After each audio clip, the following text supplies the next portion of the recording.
کچھ گانے والے ہوتے تھے، گیت گانے والے، ان کو ہدی خاں کہتے تھے. تو حضور علیہ الصلوۃ والسلام کے مشہور ہدی خاں تھے انجشا. صحیح. تو ایک مرتبہ آپ صلی اللہ علیہ وسلم ازواج مطہرات کے ساتھ سفر کر رہے تھے. صحیح. تو انجشا نے بڑی لے میں اور بڑے ترنوں میں ہدی پڑھنا شروع کی تو اونٹ تیز تیز دوڑنا شروع ہو گئے. صحیح. اونٹ ایک ایسا بازوق جانور ہے کہ اگر ہدی صحیح پڑھی جائے تو یہ سفر کمال کا کرتا ہے. اچھا. واہ. جی. تو جب اونٹ تیز دوڑنا شروع ہوئے تو آپ صلی اللہ علیہ وسلم نے کہا روائدہ کا یا انجشا روائدہ کا، آہستہ آہستہ مت پڑھ، اس لیے کہ نازک آبگینیں ساتھ سفر میں ہیں.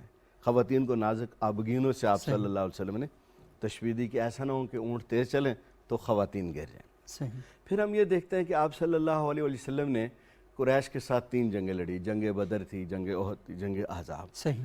تو جب جنگ احزاب ختم ہوئی صحیح. تو آپ صلی اللہ علیہ وسلم نے سب صحابہ کو مسجد میں جمع کیا اور کہنے لگے کہ فرمانے لگے کہ دیکھو بھائی، اب قریشیوں میں ہمت نہیں کہ ہمارے سب جنگ کر سکیں، اس لیے کہ انہوں نے بہت ساری جنگیں کی اور منہ کی کھائی. 1 ماہ انہوں نے ہمارا محاصرہ کیا صحیح. اور ان کو کچھ نہیں ملا. تو اب ہم جنگ کا جو ہے نا ورژن تبدیل کریں گے. صحیح. پہلے وہ تلوار کے ساتھ جنگ کرتے تھے، تیروں اور بھالوں کے ساتھ جنگ کرتے تھے. تو اب جو ہماری جنگ ہوگی قریش کے ساتھ صحیح. وہ زبان کی جنگ ہوگی. تو اس جنگ میں ہمارا کون کون ساتھ دے گا؟ صحیح. تو 3 صحابہ کھڑے ہوئے، حضرت حسان بن ثابت، صحیح. حضرت کعب بن مالک اور حضرت عبداللہ بن رواحہ. صحیح. تو آپ یہ کہہ سکتے ہیں کہ یہ اسلام کے وہ 3 پہلے بنیادی شاعر تھے. تینوں انصاری تھے. تو تینوں نے اپنی خدمات پیشی کی. اللہ کے نبی اب پراپوگنڈا کی جنگ ہم لڑیں گے. صحیح. تو حضرت حسان بن ثابت جو تھے وہ حضور صلی اللہ علیہ وسلم کی مدح و ثنا کیا کرتے تھے، منہ توڑ جواب دیا کرتے تھے صحیح. اور بڑی شاندار شاعری کیا کرتے تھے. بلکہ ابو جہل کے ساتھ جو انہوں نے فی البدی اشعار کہے اور کہا کہ تو پاسنگ بھی نہیں ہے، تم نبی کریم صلی اللہ علیہ وسلم سے کس طرح کا مقابلہ کرتے ہو؟ تم کہاں وہ کہاں، صحیح. چہ نسبت خاکرہ و عالم پاک. صحیح.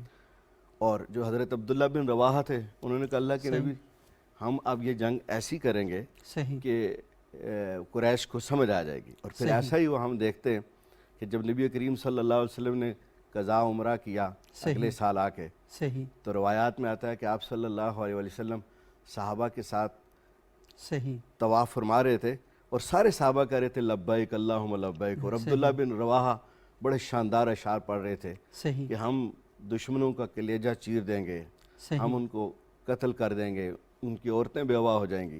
اور وہ ایسے شاندار اشعار تھے کہ جب بالکل بیت اللہ کے سامنے سے گزرے تو حضرت عمر نے اشارے سے کہا عبداللہ سب لوگ لبیک اللہم لبیک کہہ رہے ہیں اور تم رجزیہ اشعار پڑھ رہے ہو. تو حضور نے فرمایا دا عمر دا، اس کو چھوڑ دو، اس لیے کہ اس کے الفاظ دشمنوں کے سینوں میں تمہارے تلواروں کے زخموں سے زیادہ گھاؤ کر رہے ہیں. تو شاعری بالکل اسلام کا آپ یہ سمجھ لیں کہ دفاع کا ایک مؤثر ذریعہ رہا اور ہمیشہ رہتا رہا. وہ آپ جب یہ بیان کر رہے تھے تو میرے ذہن میں مسدس جو حالی صاحب نے لکھی الطاف حسن حالی نے، اس کے چند اشعار ہیں. آپ دیکھیں نا کہ وہ رضی اشعار جس میں وہ کہتے ہیں کہ یہ پہلا جیش ہے دنیا میں افواج الہی کا، جسے اعلان کرنا تھا خدا کی بادشاہی کا. یہ لشکر ساری دنیا سے انوکھا تھا، نرالا تھا، کہ اس لشکر کا افسر ایک کالی کملی والا تھا. تو وہ جو مسدس کے اندر ہم دیکھتے ہیں نا کہ کہیں پر حالی جب جوش میں آتے ہیں تو پھر جس طریقے سے وہ الفاظ لے کر آتے ہیں تو یوں لگتا ہے کہ آپ میدان بدر میں کھڑے ہیں. تو ایسا محسوس ہوتا ہے کہ وہ الفاظ کے ذریعے آپ کو وہاں پہنچا دیتے ہیں کہ وہ جو لفظ ہیں ایک ایک لفظ میں سے تصویر ابھر کے سامنے آتی ہے. صحیح فرماتے ہیں. دراصل جو مسدس مولانا الطاف حسین حالی صاحب نے لکھی تھی اس کی جو سب سے بڑی اہمیت ایک طرف تو زبان اور بیان کے حوالے سے ہے کہ بہت سہل زبان کے ذریعے ہر ایک تک پیغام پہنچ جاتا ہے، لیکن دوسری اہمیت مسدس کی یہ ہے کہ اس میں تمام واقعات اور حالات حضور پاک کی سیرت کے نمونے انہوں نے اتنی صفائی سے اور اتنی خوبصورتی سے بیان کیے ہیں کہ وہ نبیوں میں رحمت لقب پانے والا، مرادیں غریبوں کی بر لانے والا. دیکھیں بچپن میں نصابی کتابوں میں یہ بچوں کو پڑھایا جاتا ہے، پڑھائی جاتی تھی اور بچوں کو یاد بھی کروائی جاتی تھی، اشعار یاد کرائی جاتی ہیں. یاد کا دیکھیے شاعری میں ایک معجزہ یہ ہے کہ چونکہ نغمگی کے اندر لکھا جاتا ہے، اس کا باقاعدہ ایک ردم ہوتا ہے. جس چیز میں ردم ہوتا ہے وہ ازبر ہو جاتی ہے، وہ یاد ہو جاتی ہے. خود قرآن پاک کا یہ معجزہ ہے کہ چھوٹے چھوٹے سے بچے جو ہیں قرآن پاک کو حفظ کر لیتے ہیں. آپ دیکھیے جو پہلا سپارہ ہے الف لام میم، اس سے پہلے سورہ فاتحہ کو اہمیت دی گئی، رکھ دی گئی ہے. تو بسم اللہ الرحمن الرحیم، الحمدللہ رب العالمین، اس میں ہم آواز الفاظ آتے ہیں صحیح۔ اور ایک لے اور ایک ردم اتنا خوبصورتی سے اس الہامی کتاب میں موجود صحیح۔ ہے کہ بہت جلد چھوٹے چھوٹے بچوں کو یہ آیات یاد آ ہو جاتی ہیں۔ اور وہ شاعری تو نہیں ہے، شاعری نہیں لیکن ہے، شاعری سے کم بھی نہیں ہے، کم بھی نہیں کہ ہے۔ وہ آپ دیکھیں کہ وَالضُّحَىٰ وَاللَّيْلِ إِذَا سَجَىٰ، جی کیا کہنے، تو مطلب کیا کیسی کہنے، الفاظ کے اندر نظم ایسا کلام ہے ردم، بالکل۔ جی نظم کلام جو ہے بالکل۔ پھر میں سر آپ کو یہ بتاؤں کہ ایک طرف تو یہ ہمارا ادب تو ہے ہی ہے، مذہبی شاعری پر مشتمل، حمد لکھی جا رہی ہے، قصیدے لکھے جا رہے ہیں، نعت لکھی جا رہی ہے، دعائیہ نظمیں لکھی جا رہی ہیں، لیکن ان کی فضیلت بھی ہے۔ صحیح، بے حمد شک، کی تو اپنی ہے، وہ تو اللہ کی ہم حمد بیان کر رہے ہیں، صحیح، لیکن دیکھیے نعت کی اتنی فضیلت ہے، وہ صحابہ کرام جنہوں نے حضور پاک صلی اللہ علیہ وسلم کا دیدار جن کو نصیب ہوا، کتنی بڑی شان والے تھے جنہوں نے صحیح۔ حضور پاک کے عہد میں بیٹھ کر نعت لکھی، نعوت لکھی اور انہیں پذیرائی ملی، اور ایک زمانے تک ان کی نعتیں یاد رکھی جاتی تھیں۔ صحیح۔ اب ظاہر ہے ہماری آج تک زبان بالکل۔ عربی نہیں ہے، لیکن اس کے باوجود بلغ العلا بکمالہ حسنت کشف جمیع الدجا خصال، بجمالہ، ہمیں ابھی تک یاد ہیں۔ صحیح، اچھا میں اب یہاں پر ایک ذکر کرنا چاہوں گا قصیدہ بردہ شریف کا۔ صحیح، بالکل، آپ دیکھیے مصر کے شاعر امام بوصیری، بصیری، صحیح، امام بوصیری 1213 میں آتے ہیں دنیا میں، 1293 81 اس طرح کہیں لگ بھگ 80-90 سال گزار کے چلے جاتے ہیں۔ میں واقعی یہ بیان کرنا چاہتا ہوں کہ یہ جو شاعر تھے قصیدہ بردہ شریف کے، جس کو عام الفاظ میں وہاں پر اس کا دوسرا نام میمیاں بھی تھا، صحیح، تو انہیں ایک موذی مرض لاحق ہو گیا صحیح، تھا، بالکل، کوڑ جسے صحیح، جذام بھی کہتے ہیں، اور لا علاج صحیح، مرض ایک مخصوص وائرس سے ہوتا ہے۔ صحیح، تو آپ نے قصیدہ بردہ شریف تخلیق فرمایا۔ اب جب آپ نے اشعار اس کے کہے تو رات کو انہیں خواب میں حضور پاک صلی اللہ علیہ وسلم کی زیارت نصیب ہوئی۔ صحیح، آپ نے دیکھا کہ حضور پاک امام صاحب کے خواب میں آتے ہیں اور اپنی چادر اتار کر ان کو اوڑھا دیتے ہیں، ان کے جسم صحیح، پر ڈال دیتے ہیں، اور معجزہ دیکھیے کہ صبح جب اٹھتے ہیں تو ان کے جسم پر کوڑ کا نام و نشان تک نہیں تھا۔ یہ تاریخ اس کا صحیح، بالکل، ثبوت فراہم کرتی ہے۔ تو قصیدہ بردہ شریف دیکھیے اس کا اتنا بڑا معجزہ ہے صحیح، کہ جس شاعر نے تخلیق کیا اسے مرض سے شفا مل گئی، نجات مل گئی، صحیح، اور آج کل اب اتنے 100 سال گزرنے کے بعد اگر ہم قصیدہ بردہ شریف سنتے ہیں اور اس کا ترجمہ پڑھتے ہیں تو اس کی فضیلت اور اس کا ثواب تو اپنی جگہ ہے۔ میں نے دیکھا ہے، ذاتی طور پر اپنی زندگی میں دیکھا ہے صحیح، کہ جو سچی لگن حضور پاک سے رکھ کر نعت لکھتا ہوں میں، یا چونکہ ظاہر ہے میرا تعلق درس و تدریس سے ہے اور صحیح، خود شاعر ہوں، صحیح، تو جب میں نعت لکھتا ہوں صحیح، اور جب کسی دوست کی نعوت اور نعت پاک پر مشتمل کتاب شائع کرتا صحیح، ہوں تو اس کی فضیلت اور اس کے اجر میں میری بہت سی مشکلات آسان ہو جاتی ہیں، بہت سے صحیح، راستے کھل جاتے ہیں۔ صحیح، تو آپ وہ دیکھیے کہ جنہوں نے حضور پاک کے زمانے میں نعتیں لکھی ہیں اور صحیح، حضور پاک خوش ہوئے ہیں، اور انہیں اللہ کے کتنا رسول نے مرتبہ، خود ان سے وہ کتنا- نعتیں سنی کتنا بھی ہیں، تو مرتبہ لازمی ملا ہوگا۔ اس کا ایک بہت بڑا اثر ہے، اور ہماری پوری تاریخ جو ہے بے شک، وہ اس کی بے شک۔ شاہد ہے کہ اللہ کے رسول صلی اللہ علیہ وسلم کی محبت لوگوں کے دلوں میں اجاگر کرنے میں، جہاں پر ان واقعات کا اور سیرت کا بہت بڑا کردار ہے، وہاں پر نعت نے بھی ایک بڑا شاندار کردار ادا کیا۔ ناظرین ایک چھوٹا سا وقفہ لیتے ہیں، وقفے کے بعد دوبارہ آپ کی خدمت میں حاضر ہوں گے اور سلسلہ کلام کو آگے بڑھائیں گے۔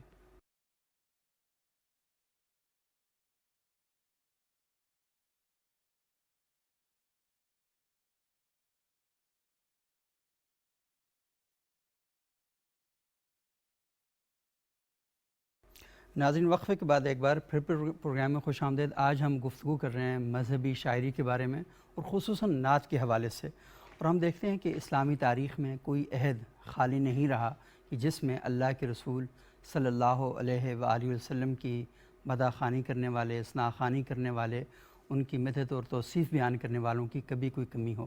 ہر زبان کے لوگوں نے اللہ کے رسول صلی اللہ علیہ وآلہ وسلم کی شان بیان کی ہے۔ ایک لمبی فہرست ہے، اور اس فہرست میں ہم دیکھتے ہیں کہ بہت سے نمایاں نام ہیں۔ حضرت حسان بن ثابت ہیں، کعب بن زہیر ہیں، جامی ہیں، سعدی ہیں، قدسی ہیں، بصیری ہیں، بہد الاقبال، امیر منائی اور فاضل بریلوی، بیدم وارسی، مطلب کتنے لوگوں کے نام لیے جائیں، ہم دیکھتے ہیں کہ کیا خوبصورت کلام کیا ہے، اور ایسا کلام کیا ہے کہ جیسے امام بصیری کے بارے میں وقفے سے پہلے بات ہو رہی تھی کہ ان کی زندگی کو میں، مطلب ان کے وجود کو جس چیز نے آج تک زندہ رکھا ہوا ہے اس میں قصیدہ بردہ شریف کا سب سے اہم اور نمایاں جو ہے کام ہے اس میں۔ اچھا، میں مفتی محمود الحسن صاحب آپ سے جاننا چاہوں گا کہ یہ جو نعتیہ شاعری ہے، ہم یہ دیکھتے ہیں کہ کیونکہ باقی چیزوں کے اندر آپ کوئی مبالغہ حد سے زیادہ کر سکتے ہیں یا کچھ چیزیں آپ اس طرح کی بیان کر سکتے ہیں، لیکن نعت کے بارے میں کسی نے لکھا کہ یہ اصل میں یہ پولیس رات پہ چلنے کے مترادف ہے۔ اگر آپ نے تھوڑا سا ادھر چلے گئے تو تب بھی تباہی ہے، اور تھوڑا سا پیچھے چلے گئے تب بھی تباہی ہے، یعنی آپ نے حد سے زیادہ آگے بھی نہیں جانا اور حد سے زیادہ پیچھے بھی نہیں جانا۔ تو یہ جو پولیس رات ہے نعت کا، اس پر کیسے قائم رہا جا سکتا ہے؟ دیکھیں سید صاحب، میری ذاتی رائے ہے کہ نعت کہی نہیں جاتی، کہلوائی جاتی ہے، واہ، بہت خوب، بہت خوب، اور یہ انسان اپنے ذاتی تخیل سے لکھ ہی نہیں سکتا۔ صحیح۔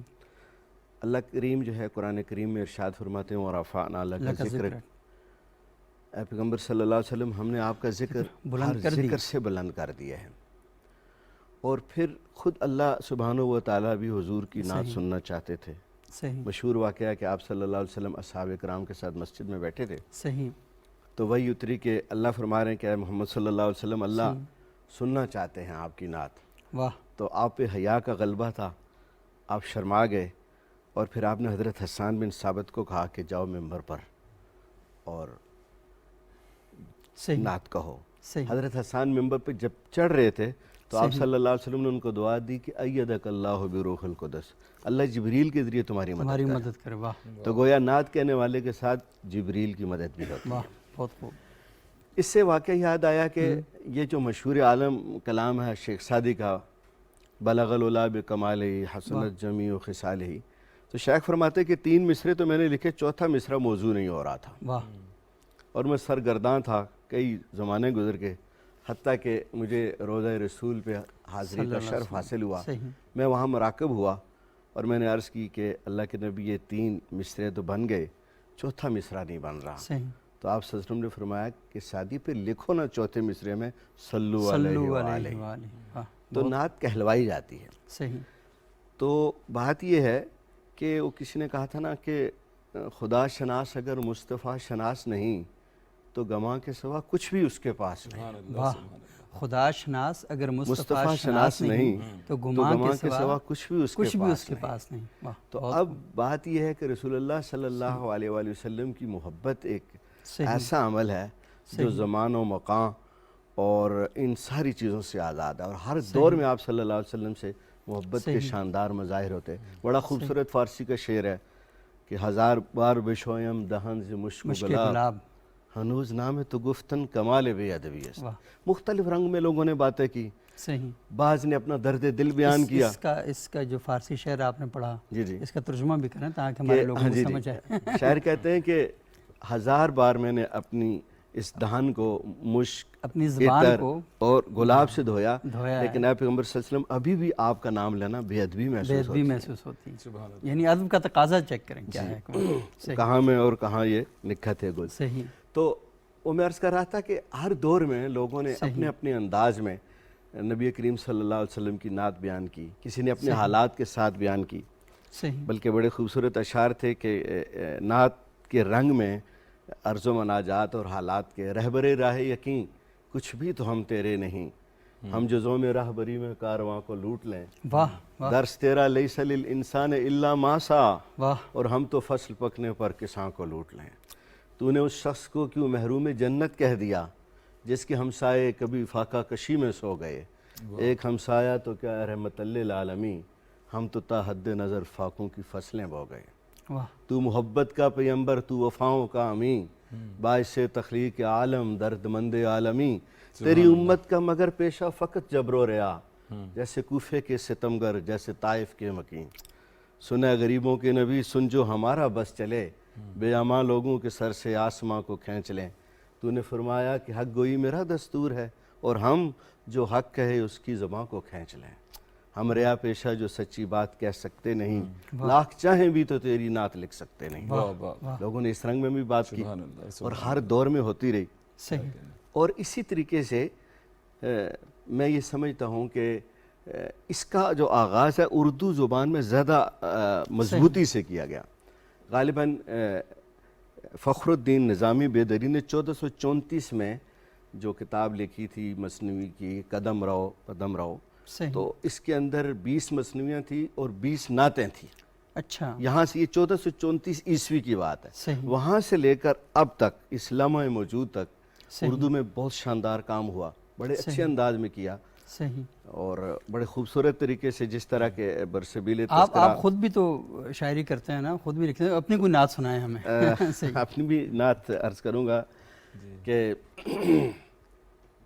احمد محمد مصطفیٰ ماجد ممجد مجتبیٰ واہ، شافع مشفع مرتجا واہ، فاتح مظفر تیغ زن سبحان اے اللہ، جان من جانان من سبحان اللہ، جانان سبحان من اے جان من.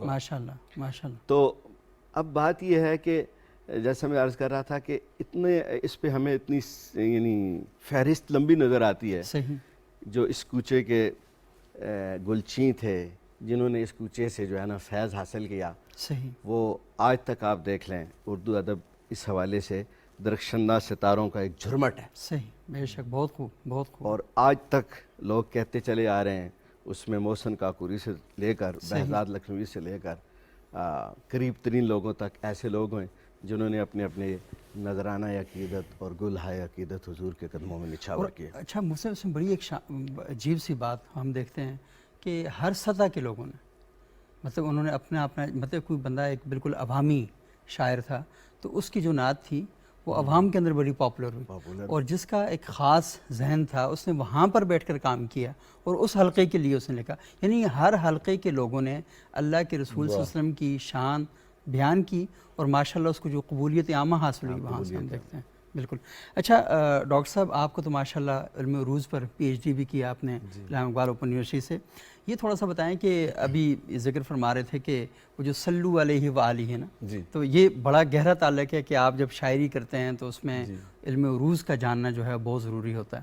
تو یہ تھوڑا سا بتائیں کہ نعت کے اندر ہم یہ دیکھتے ہیں کہ جو چیزیں ہمیں دکھائی دیتی ہیں تو الفاظ کو لے کر آنا تو ہمیں بڑا مشکل سا لگتا ہے، کیونکہ آپ دیکھیں نا کہ وہ تخیل والی بات جو ہے اس کے اندر تو اپنی ایک چیز ہے، لیکن یہاں پر الفاظ کو لے کر آنا اور الفاظ کو اس طریقے سے لے کر آنا کہ وہ اللہ، کیونکہ آپ بہت بڑی ہستی کے ساتھ ان الفاظ کو منسوب کر رہے ہیں، تو آپ کو اس بات کا ہمہ وقت یہ خیال رہتا ہے کہ کوئی ایسا لفظ جو اپنے اس سے گرا ہوا ہو تو اللہ کے رسول کے ساتھ منسوب کرنا بڑا مشکل ہوتا ہے. تو کیسے اس کو فرماتے ہیں سبوق سید صاحب؟ دراصل یہ جو سسٹم ہے شعر تخلیق کرنے کا، یہ پورا اس کے پیچھے ایک سائنٹیفک سسٹم کام کر رہا ہے، ایک سائنسی نظام کام کر رہا ہے. صحیح. جیسے اللہ تعالیٰ نے اس کائنات کو وجود بخشا، صحیح، تو اس نے ایک ایسا نظام ترتیب دے دیا، ایسا سافٹ ویئر بنا دیا ہے کہ آپ اچھا کریں گے تو آپ کے ساتھ اچھا ہوگا، برا کریں گے تو برا ہوگا. صحیح.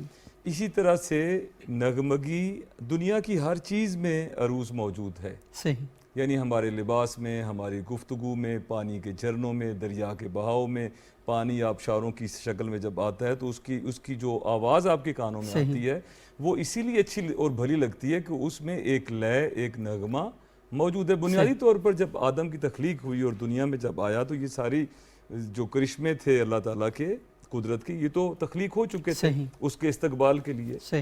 دریا تھے، جھرنے تھے، تو ہماری کانوں نے، انسان کے کانوں نے جو نغمگی سنی وہ فیڈ ہو گئی. صحیح.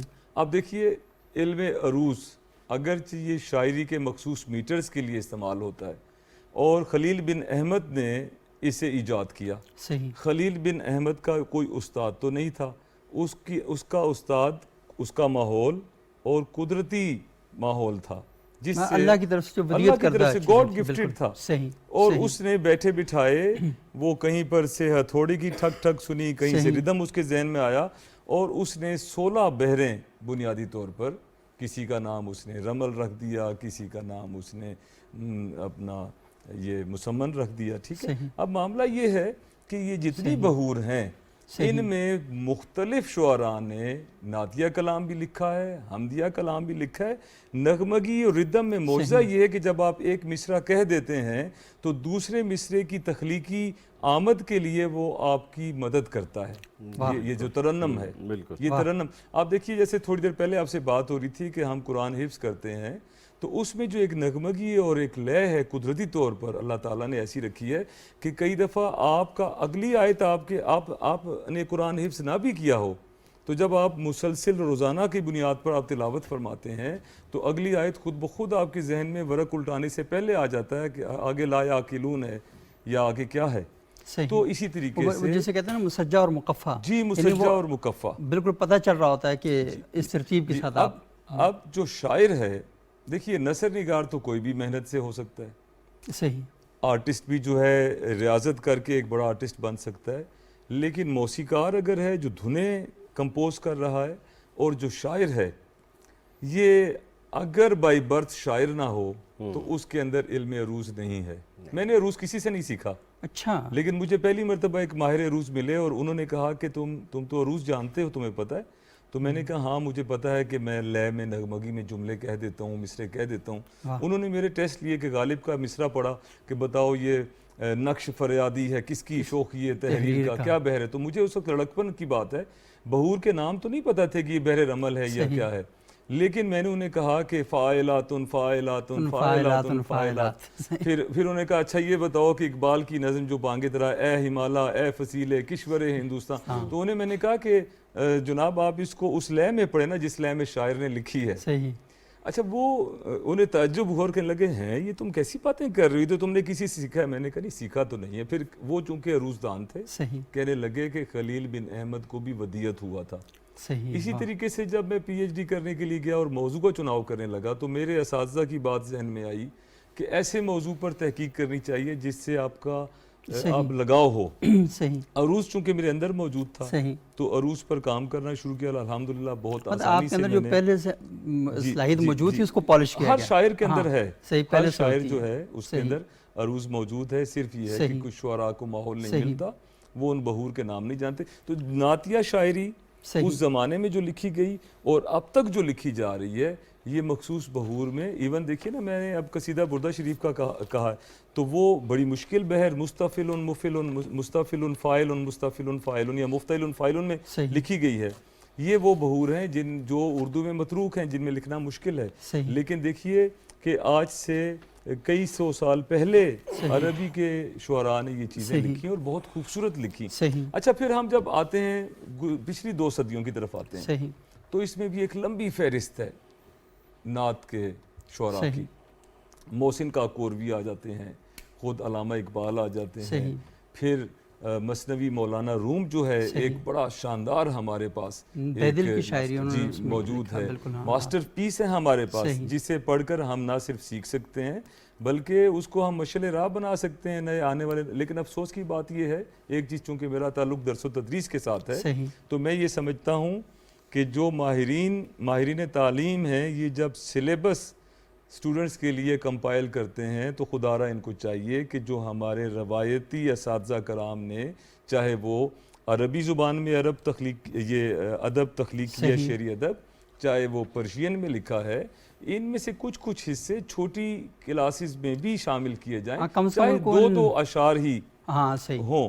دیکھیے آپ مثلا چھوٹی کلاسز میں پہلے جو سلیبس میں اس میں کہیں نہ کہیں ہمیں شعر نظر آ جاتا تھا کہ نیچاں دی اشنائی کولوں فیض کسے نہ پایا کہ کرتے ہیں گور چڑھایا ہر گچھا زخمایا. میں آپ کو بتاؤں کہ 10-12 سال کے بچے کے ذہن میں یہ شعر, اس کا تخیل جو ہے ایک نئی راہ اس کے فکر کی کھولتا ہے.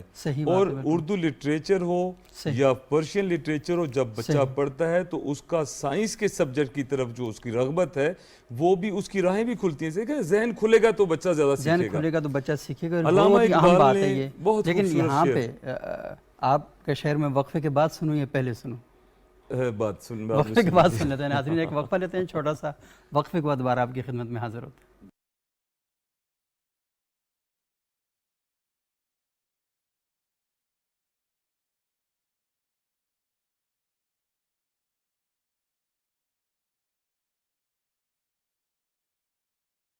ناظرین وقفے کے بعد ایک بار پھر پروگرام میں خوش آمدید. آج ہم گفتگو کر رہے ہیں نعتیہ شاعری کے حوالے سے, مذہبی شاعری کے حوالے سے, اور ہمارے دونوں معزز مہمان بہت ہی زبردست گفتگو کر رہے ہیں.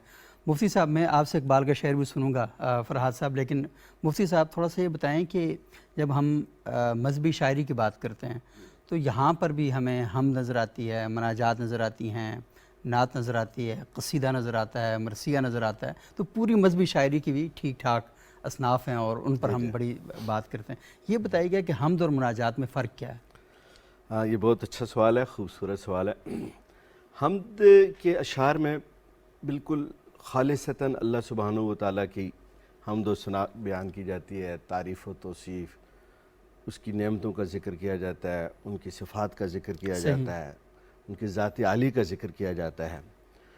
اور جو مناجات ہے، اس میں جو شاعر ہے وہ کچھ اپنی معروضات بھی پیش کرتا ہے۔ صحیح۔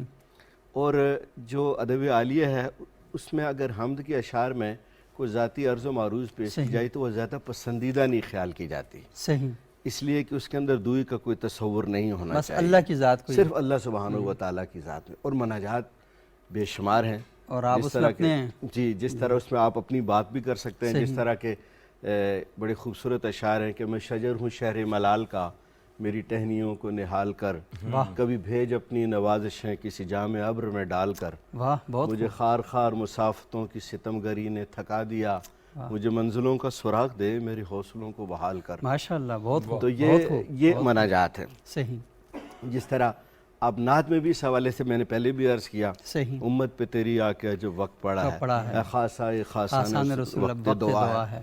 تو مناجات بھی پسندیدہ ہے، لیکن اس کا درجہ حمد جتنا نہیں ہے۔ صحیح، حمد ہے، نعت ہے، اور جو میں نے بالکل شروع میں حمد میں صرف اللہ کی الوہیت اور عظمت کا ذکر ہے، اور مناجات میں اپنی بے بسی اور طلب جو ہے وہ طلب بیان کی جاتی ہے۔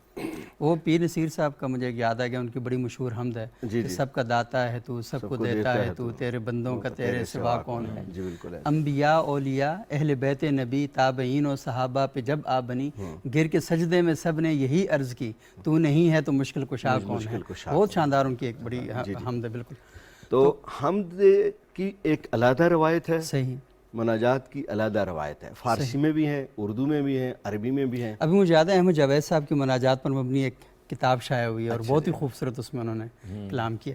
اچھا، یہ بہت زبردست مختصر، کیونکہ مجھے لگتا ہے کہ یہ ہمیں ایک اور پروگرام بھی کرنا پڑے گا کیونکہ اتنی ڈیٹیل کے ساتھ اس میں جا رہے ہیں۔ اچھا، سب سے پہلے فرحات صاحب، آپ تھوڑا سا وہ تو اقبال کے حوالے سے بات کر رہے تھے اور معذرت میں نے آپ کی بات کاٹ دی، کیونکہ ادب کے اندر یہ بے ادبی کم از کم نہیں کرنی چاہیے۔ نہیں، کوئی ایسا مسئلہ نہیں، ظاہر ہے یہ بات سے بات نکلتی ہے۔ علامہ اقبال بہت بڑے شاعر تھے، صحیح، بے شک، قوم کی تعمیر کے لیے تو انہوں نے کام کیا، لیکن انہوں نے نئی نسل کے لیے فکر کے زاویے اور نئے راستے بھی متعین کیے اپنے شاعری کے ذریعے۔ صحیح، بے شک، اور جدت پسندی کے علاوہ، نئے اسلوب کے علاوہ، جو وہ ان کا عقیدہ تھا اللہ اور اللہ کے رسول سے، وہ جو کہیں کہیں وہ بیان کر گئے ہیں۔ دیکھیے، اسرار خودی اور رموز بے خودی میں جا بجا جو قرآنی آیات کے حوالے ہمیں ملتے ہیں، وہ کمال کی شاعری ہے ان کی۔ صحیح، جو لوگ فارسی زبان پہ عبور رکھتے ہیں اور جنہوں نے پڑھا ہے وہ اس کے معترف ہیں۔ اب ایک شعر جو بچپن میں ہم نے سنا تھا، اقبال فرماتے ہیں کہ موتی سمجھ کے شان کریمی نے چن لیے، واہ، قطرے جو تھے میرے عرق انفعال کے۔ واہ، اب اقبال اس میں کہتے ہیں کہ جو ہماری عاجزی ہے، اور جب اس عاجزی میں، اور جب آپ اللہ سے رو کر فریاد کرتے اور مانگتے ہیں، اور وہ جو آپ کے ماتھے پہ ایک شرمندگی کا پسینہ آتا ہے، اسے اللہ تعالیٰ موتی سمجھ کے چن لیتا ہے، اور آپ کی قبولیت کی گھڑی تب آتی ہے جب آپ گڑ گڑا کے اور شرمندہ ہو کر اور عاجزی سے اللہ تعالیٰ کے حضور جھکتے ہیں، اس سے اچھا، بالکل، تھوڑا سا یہ آپ بھی بڑی اہم بات کر رہے ہیں، لیکن اب فرحات صاحب میں چاہوں گا کہ آپ اپنا کلام بھی کچھ تھوڑا بہت سنائیں، کیونکہ وہ بڑا اہم ہے۔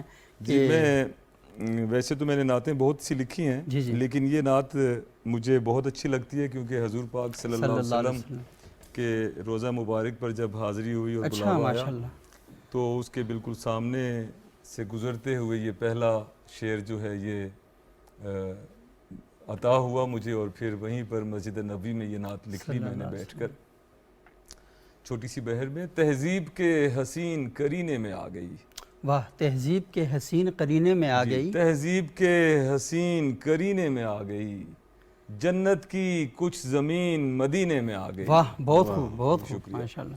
تہذیب کے حسین قرینے میں آ گئی، جنت کی کچھ زمین مدینے میں آ گئی، ریحانوں عود سارے زمانے میں بانٹ کر، واہ واہ، بہت ریحانوں عود سارے زمانے میں بانٹ کر، خوشبوئے گل بھی گل کے پسینے میں آگے. واہ بہت خوب بہت خوب. خوشبوئے گل بھی گل کے پسینے میں ریحانوں اود سارے زمانے میں بانٹ کر خوشبوئے گل بھی گل کے پسینے میں آ گئی اور جوں ہی نبی کے روزے کو چوما نگاہ نے. جو ہی نبی کے روزے کو چوما نگاہ نے. واہ بہت خوب. ظاہر ہے وہاں آپ کی نگاہیں بوسہ لیتی ہیں حضور پاک کے روزے کی اور جالی کی. جو ہی نبی کے روزے کو چوما نگاہ نے نورانی کہکشاں میرے سینے میں آ گئی. بہت خوب بہت خوب. نورانی کہکشاں میرے سینے میں آ گئی. جو ہی نبی کے روزے کو چوما نگاہ نے نورانی کہکشاں میرے سینے میں آ گئی. اور صلی اللہ کے ورد کی تسبیح جب ہوئی. واہ. صلی اللہ کے ورد کی تسبیح جب ہوئی میری زمین عرش کے زینے میں آ گئی. واہ بہت خوب بہت خوب. جی شکریہ. بہت خوب. صلی اللہ کے ورد کی تسبیح جب ہوئی میری زمین عرش کے زینے میں آ گئی. اور فرہاد آج گنبد خضرا کو دیکھ کر فرہاد آج گنبد خضرا کو دیکھ کر ایک نعت میرے دل کے نگینے میں آ گئی. بہت خوب. واہ واہ ماشاءاللہ. فرہاد آج گنبد خضرا کو دیکھ کر ایک نعت میرے دل کے نگینے میں آ گئی. ایک نظموں پر مشتمل میری کتاب ہے. میں نے عرض کیا تھا نا یہ لکھی نہیں جاتی, ایسے لکھوا ہی جاتی. یہ دیکھیں اکثر جو نعت گو شاعر ہیں ہم دیکھتے ہیں کہ جب وہ اللہ کے رسول صلی اللہ علیہ وسلم کے روضہ مبارک میں یا مسجد نبوی میں حاضری دیتے ہیں تو اس وقت جو ان کی کیفیات ہوتی ہیں وہ ان کی دوسری جگہ کی شاعری سے بہت ہی مختلف ہوتی ہے. اور آپ یہ دیکھیں جس طرح میں غزل لکھوں تو اس میں چونکہ ہمارے گھر میں مذہبی ماحول تو تھا صحیح, لیکن ایک عقیدت, آپ بچہ گھر میں پیدا ہوتا ہے, گھر میں خانہ کعبہ کی بیت اللہ شریف کی تصویریں لگی ہوں, آپ کے سامنے مسجد نبوی ہو, تو وہ ایک عقیدت پیدا ہو جاتی ہے. پھر وہ بچہ ماں سے پوچھتا ہے. ہماری والدہ بتایا کرتی تھی کہ یہ اللہ کا گھر ہے, یہ روضہ رسول ہے. پھر دل میں خواہش ہوتی تھی اور میری خواہش اللہ نے پوری کی کہ والدہ کی زندگی میں ان کے ساتھ روضہ رسول پہ حاضر ہوا. صحیح جی. تو میں ایک نظم پیش کرتا ہوں. یہ بھی نعتیہ نظم ہے لیکن سائنٹیفک بنیادوں پر لکھی گئی ہے, جس کا عنوان ہے 1-0. صحیح. 1-0. ایک کائنات ساری ڈیجیٹل ہے, کمپیوٹر کی پروگرامنگ 1 اور 0 پر مشتمل ہے. تو میں اپنے اصل تک پہنچا نہیں شاید. واہ. میں اپنے اصل تک پہنچا نہیں شاید, میرے خلیوں کا کوئی جین بھی کھلتا نہیں مجھ پر. میرے اعصاب کا سارا کھچاؤ اور فطرت کا رچاؤ ہی مجھے اس کوڈ تک جانے نہیں دیتا جہاں پر منکشف ہوتا ہے نمبر 1 یا 0. ابھی تک 1-0-0-0-1 کے چکر میں الجھا ہوں. ابھی تک 1-0-0-0-1 کے چکر میں الجھا ہوں, جہاں سے روشنی گرتی ہے رنگوں میں بکھرتی ہے, جہاں پر واہموں کی گتھیاں ساری سلجھتی ہیں, جہاں پر بائنری نمبر کسی ایک ہشت پہلو اوکٹا میں دفن ہوتے ہیں, جہاں پر اوکٹا کی نصف گنتی کے برابر میم ہے, پھر میم اور ایک دال ایسے اسم کو تشکیل دیتے ہیں جو خود ہی 1 اور 0 میں ڈھل کر میرے ہر خلیے کے ہر ایک جین کو انکوڈ کرتا ہے, جہاں ہر جین ریپلیکا بناتا ہے تجسس کا, محبت کا, حیات اور موت کی حد کا. بہت خوب بہت خوب. بہت شکریہ فرحات صاحب اور بہت شکریہ مفتی محمود الحسن محمود صاحب. ناظرین, آج ہم نے گفتگو کی مذہبی شاعری کے حوالے سے, اور ہمارے دونوں معزز مہمانوں نے جہاں اپنا کلام سنایا وہاں پر اس شاعری کے حوالے سے جو بڑی اہم باتیں ہیں وہ ہمارے ساتھ ذکر کی گئیں. میں آخر میں محسن نقوی صاحب نے ایک نعت لکھی, اور کیا کمال نعت لکھی, اس کے چند اشعار پڑھ کے آپ سے اجازت چاہوں گا. وہ لکھتے ہیں کہ یہ دانت یہ شیرازہ شبنم کے تراشے, یاقوت کی وادی میں دمکتے ہوئے ہیرے, شرمندہ تاب لب و دندان پیمبر, حرف بثنا خانی و خامہ بصریرے. یہ موج تبسم ہے کہ رنگوں کی دھنک ہے, یہ عکس متانت ہے کہ ٹھہرا ہوا موسم, یہ شکر کے سجدے ہیں کہ آیات کی تنزیل, یہ آنکھ میں آنسو ہیں کہ الہام کی رم جھم, یہ ہاتھ یہ کونین کی تقدیر کے اوراق, یہ خط یہ خد و خال رخ مصحف و انجیل, یہ پاؤں یہ مہتاب کی کرنوں کے معابد, یہ نقش قدم بوسہ گاہ رف رف و جبریل, یہ رفت دستار ہے یا اوج تخیل، یہ بند قبا ہے کہ شگفت گل ناہید، یہ سایہ داماں ہے کہ پھیلا ہوا بادل، یہ صبح گریباں ہے کہ خمیازہ خورشید۔ اسی کے ساتھ ہی اگلے پروگرام تک کے لیے اجازت ہوں گا۔ بہت شکریہ۔